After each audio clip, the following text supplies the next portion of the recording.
All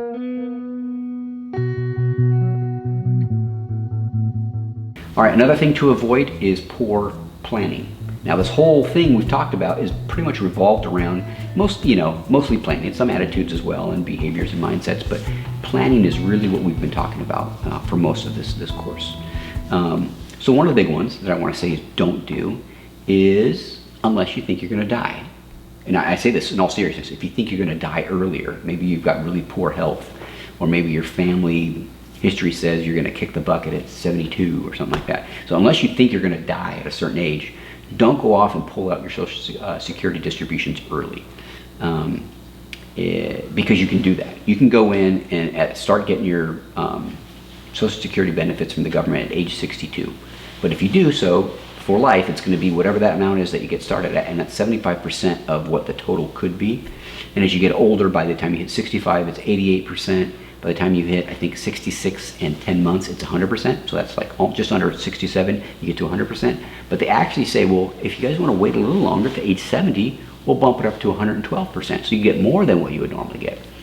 The thing is, let's say you died at age 75, okay? Well, that amount of money that you waited to get, when you were at 70 or whatever, is not going to make up the amount that you would have earned over time. If you would have just jumped in at 62. So I actually figured out what the math is on this right here. So if you're gonna die by age 76, start taking it at 62. If you're gonna live all the way till 80, but not beyond that, then you can wait till 65. If you want to get the 100%, you just have to not die before age 82 for that one to make sense. And then finally, if you want to wait for the maximum amount that you can get, make sure you're gonna live at least to age 83. Then that one makes sense. So again, don't memorize that. Just pull up this video when you guys are getting ready to pull out your Social Security.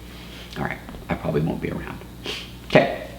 The other thing, of course, is don't forget to save.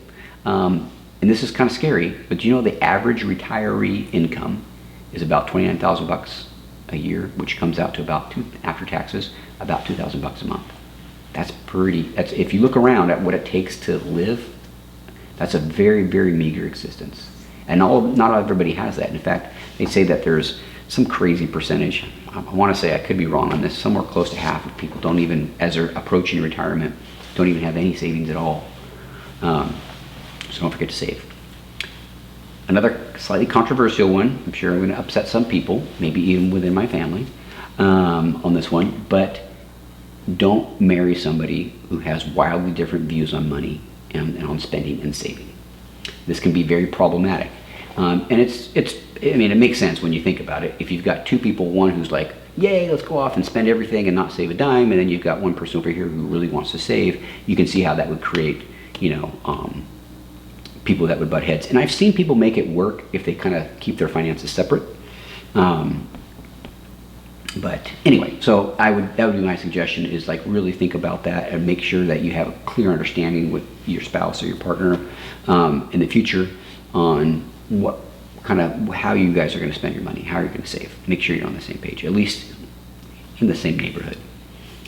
Another one that might be upsetting to people, but I think more and more people are starting to see the wisdom in this, is when it comes to divorce, make sure that you have something called a prenuptial. Prenuptial agreement is an agreement you make before you're married that says, here's how we're going to divide our assets, the things that we have. And a lot of people will be like, well, if you're doing that, you're planning for failure.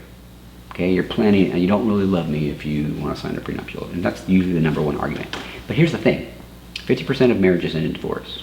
Okay, and think about what you lose or could potentially lose with a divorce, right? You can lose half your savings, your wealth, your belongings, and pretty much everything you've worked up to a certain point.